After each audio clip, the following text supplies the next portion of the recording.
நம்மளுக்கு கிடையாது. நம்ம பேடை யாராச்சும் நிராகரிக்கிறாங்க, நம்ம பேடை வந்து யாராவது வேண்டான்னு சொல்றாங்க, இல்ல விலை அதிகம்னு சொல்றாங்க அப்படின்னா அவங்க ஒட்டுமொத்த பெண்மையையே நிராகரிக்கிறதுக்கு சமம்.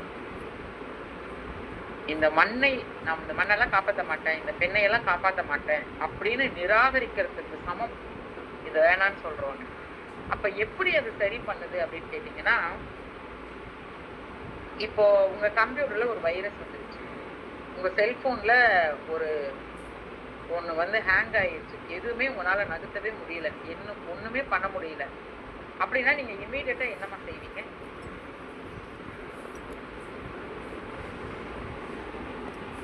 ஆனா கம்ப்யூட்டர் பத்திலாம் அதிகம் தெரியாது மேம். ஆனா வைரஸ் வந்துச்சுன்னு சொல்லுவாங்க.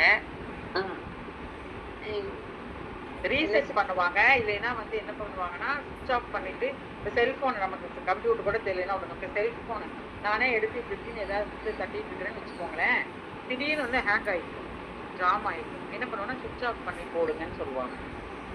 அப்படியே ரீசெட் பண்ணிட்டு சுவிட்ச் ஆஃப் பண்ணிட்டு ஆன் பண்ணால் பழையபடிக்கு வந்துடும். அது மாதிரிங்க நம்மளுடைய லேயர் இருக்கு இல்லைங்களா, நம்ம லேயர் ஒவ்வொரு லேயர்லையும் இந்த கவர் வைக்கும் பொழுது உங்களுக்கு அந்த தாட் ப்ராசஸ் சுவிட்ச் ஆஃப் ஆகும். வேதனை இருக்காது, வலி இருக்காது, பெயினே இருக்காது. ஹார்மோன் இருக்குல்ல அந்த 4 கிலோ சுரபிகள், இந்த ஆனியான், இன்ஃப்ராரெட், மேக்னெட்டிக், நானோ, கைட்டின், கிராஃபின், வார்மோன், ஆன்டி ஆக்சிடென்ட், டீகிரேடபிள், இதெல்லாம் உள்ள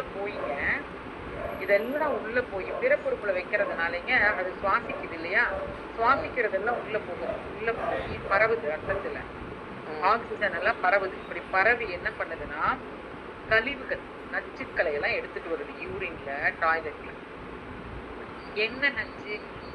என்ன நச்சு இருக்குது என் உடம்புல? காய்கறி, எந்த தோட்டத்திலேயாவது விவசாயி